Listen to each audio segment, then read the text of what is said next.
อากาศอาบน้ำแล้ว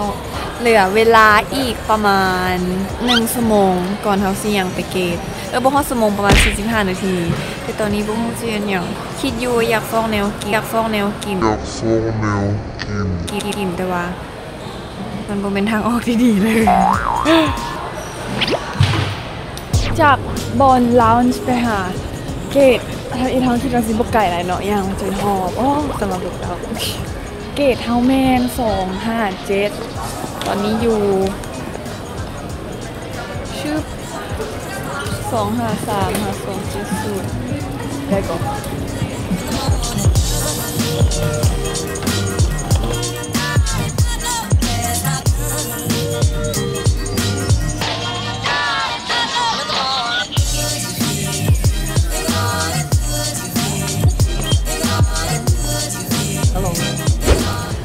ก็จะเป็นไฟ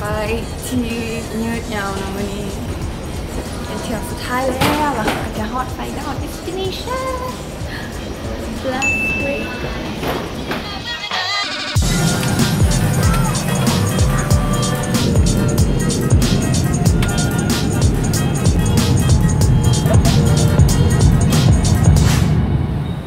ก็รู้สึกแปลกๆเลยแบบว่าพยายามลมน้ำกล้องคือกล้องเป็นหมูคนหนึ่งนะแล้วลองคิดภาพด้วยแบบย่างกายคนไหนก็จะกระเนมเนี่ย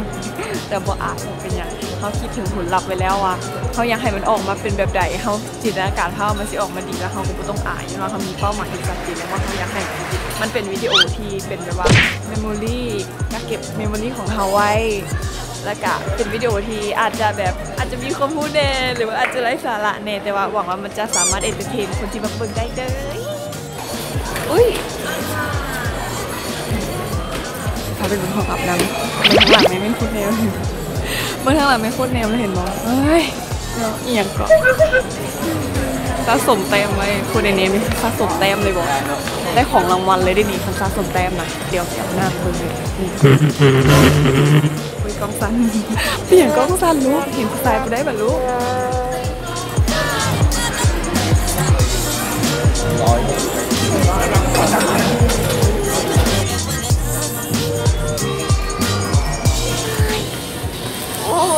พอแล้วตอนนี้ลุงต่อยมาฮับเฮาสบายดีลุงสวัสดีค่ะถ่ายเล่นๆค่ะส่งไปให้ใครส่งไปให้พ่อค่ะมูเลยว่าไฟเหนียวทายหินเร็ว223 ล้าน223 ล้าน23 ล้านเหรียญ